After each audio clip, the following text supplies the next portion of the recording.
we were sitting in an acting class with this guy, and he said, why don't you take off your shirts? And I thought, what? Yeah, like what? I used to watch some Hindi films and then Amitabh Bachchan movies I liked, and I found them very over emotional when I was young, also because my mother was an actor, and then when I'd see her crying on screen, it's not something I enjoyed. So I'd say, I don't want to watch this. Nobody turns up drunk on the set. No, I didn't. I never did. But it's young, and also you whatever you've seen in life and the kind of things you've experienced, you might come across as a little cocky.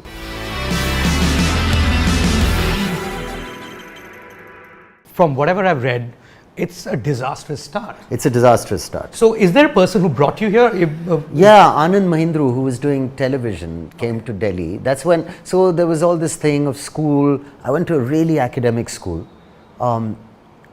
Really, like Eton and Winchester, and you're supposed to go to Oxford. And I learned a lot of respect for, this... Winchester is where you went to? Academic world. Winchester is where I was. Is that the school that sends the ball boys for Wimbledon? No. Would it be the same school? No, I don't think it's so. Not true. Okay. No, it must be some other school. Right. But this is like the oldest school in England. It's 1300 or something it was founded in.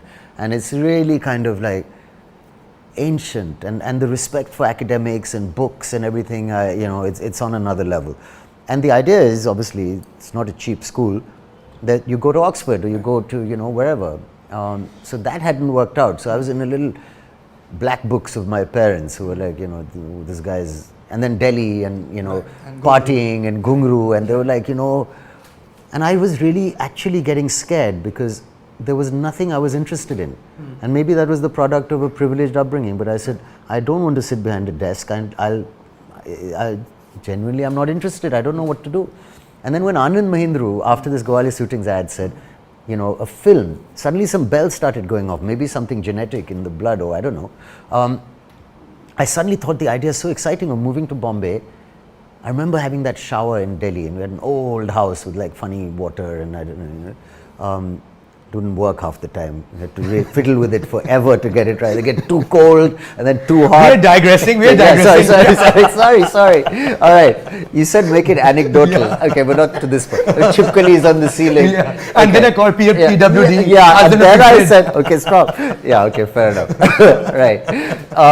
So where was I? I was having the shower, and I said, I was so excited that I had a idea for a kind of a life I could see. Coming to Bombay, struggling, getting into this rented little flat and working. And the idea of working in films at that moment just meant meeting different people and working odd hours and just collaborating on whatever, just something really exciting. And it's the only job that from 18, when I started considering it seriously, I've always been fascinated and passionate about, because I had this really dangerous trait of losing interest in things after a while, which is something I think everyone worries about their kid having. Right. That after a while you just lose interest. Were you not a movie buff though? Yeah, but a Western movie buff. Sure. I used to watch some Hindi films and then Amitabh Bachchan movies I liked, and I found them very over emotional when I was young, also because my mother was an actor.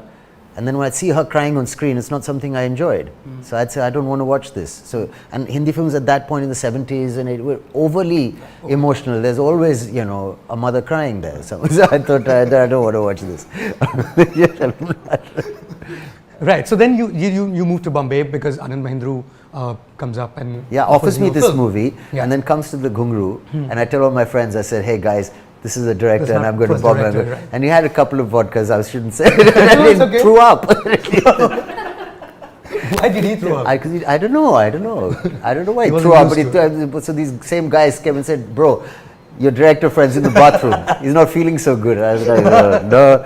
And then, so I should have realized we were in a bit of trouble, but we came to Bombay, and Sati Shori was the producer. And then somebody told me a story about her, that she had run out of money while making Farishte with Vinod Khanna.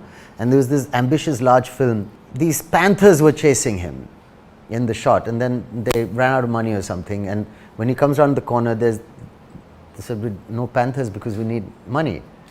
So she said something, she said, okay, get some dogs and paint them black. So these panthers become...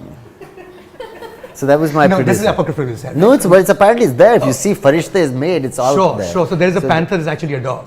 No, the film panda because there was becomes no the money to dog. put- It starts off, you know. Okay, it and becomes then- a dog. Yeah, because so this was That's the story about your first producer. yes, Yes. and then you know there were other things as well where she used to pay me 1,000 rupees a week, and I'd have to kiss her 10 times on the cheek. Okay. So there was that, and anyway, they had a fight. Okay. Because she The- was the quite director tough. and the producer. Yeah, she was also quite scary, and as some industry women can be, you know.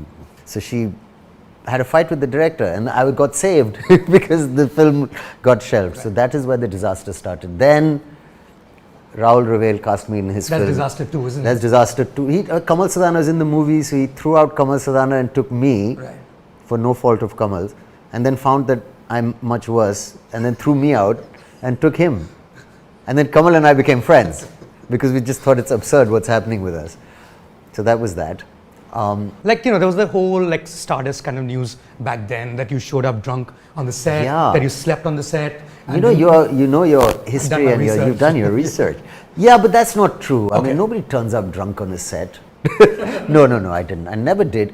But I was a little Western and kind of, you know, I wasn't doing that thing of, yes, sir, I'll sit around here all day when we're not shooting. I didn't toe the line, as it were. And so that didn't last very long. And also, I wasn't very good.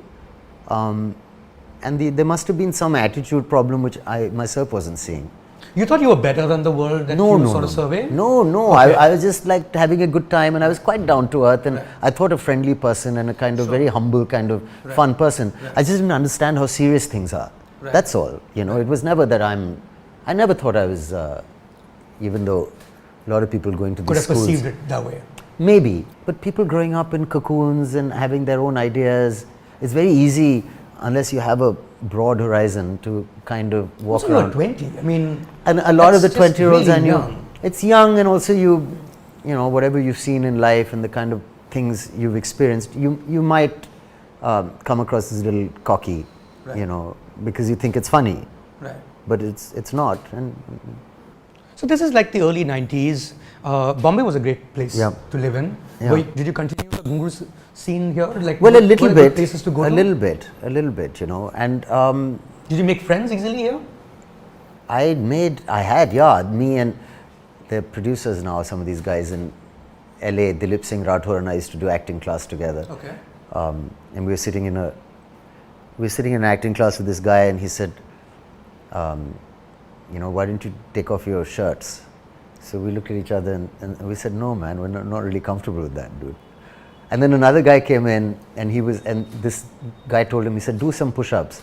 So he started doing push-ups, and we were saying, what's going on? And then he said, you take off your shirt. So he took off his shirt, and the guy's going, nice. And I thought, What? yeah, like what? So with all the things that have been happening recently, it's really good because this crap's been going on forever. But luckily we were like, no. Right. But that poor dude was taking off his shirt. So many things were. Sure. It was a different And then, of time. course, you made your debut with Yash Chopra, if I'm not mistaken. Yeah. But that would be the first film that came out, or was You know, there one actually, before I have to say something, even though you know, it's a personal thing. I don't want to dwell too much on it, but I also kind of ran away from home and got married Right. at 20, which Right. you know, and I have to give Amrita, my ex-wife, credit for being the only person really that taught me to take all this seriously. It was at that point where I was told and taught that I don't know what you're doing, but this kind of stuff Get your needs act together, focus. like, Yeah, like, you know, you can't be laughing and joking. And I remember the analogy actually. It says you can't hit a target if you're laughing at it. Right. Subscribe to Midday India. Get direct notifications on all our videos by clicking on the bell icon.